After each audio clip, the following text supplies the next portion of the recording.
So काहीच आता मी सकाळ सकाळ निघाली आहे कारण की आज आहे माझे 2 पेपर आता वाजलेत 5:45 वाजलेत आणि माझी 6:13ची ट्रेन आहे.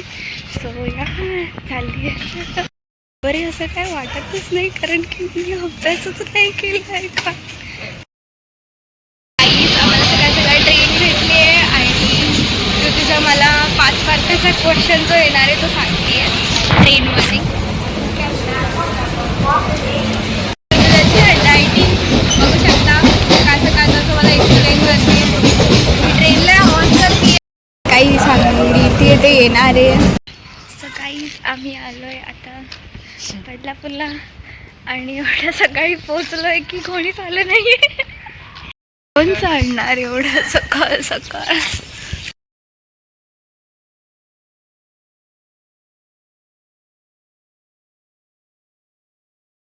ब्लॉग काढायला विसरली. पेपर झाला आणि आम्ही सगळे लायब्ररीत आलो डिस्कशन करायला.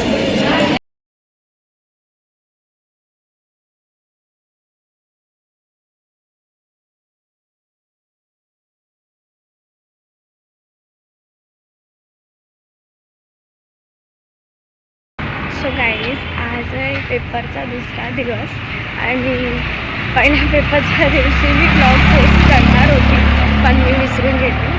सो आता मी पहिला आणि दुसरा दोन्ही ब्लॉग एकत्र टाकते. काहीच असं वाटतं आहे की माझा अभ्यासच नाही झाला आहे. एवढी एक दिवस सुट्टी दिलेली तरी पण माझा अभ्यास नाही झाला आहे.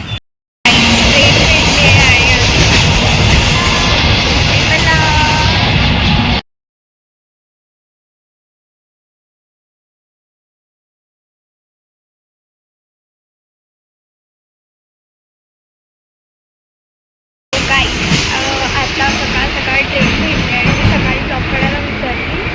म्हणजे 2 दिवस झाले मी ब्लॉग काढायलाच विसरते आणि आता ऋतूचा आहे मला सोबत अभ्यास करते. आज पण आमचा पेपर आहे 2 पेपर आहेत. 16 तारीखला लग्न आहे माझ्या फ्रेंडचं.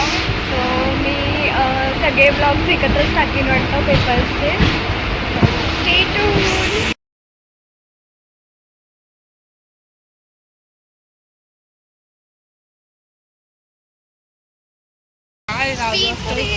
फोनमध्ये बघून अभ्यास नाही होत माझा. काहीच शॉर्टकटवाल्या रस्त्याला पेंट केलेलं आहे मागे. म्हणजे काय म्हणजे काय इतिवृत्ती म्हणजे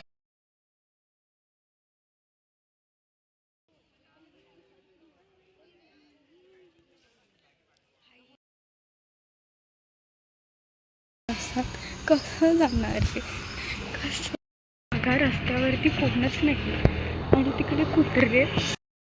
आज आहे पेपर ते पण 2 पेपर आहेत आणि आता शेवटून तिसरा पेपर आहे म्हणजे आज 2 पेपर.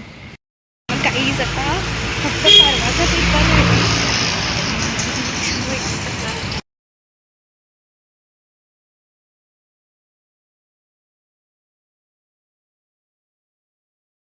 तर काहीच आज आहे लास्टचा पेपर आणि कालचा पेपर एवढा घाणेरडा गेला आहे खूप घाण गेला आहे आणि त्याच्यात केटी आहे. मला एक केटी आहे मला माहिती आहे पण ठीक आहे केटी पण आपण क्लिअर करूया.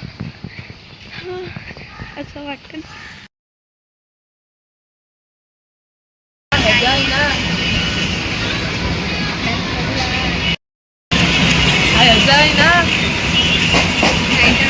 जपान जपानचं आहे ना.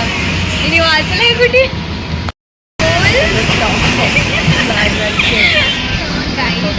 लास्ट पेपर आणि तुझा अभ्यास करते ट्रेनमध्ये पण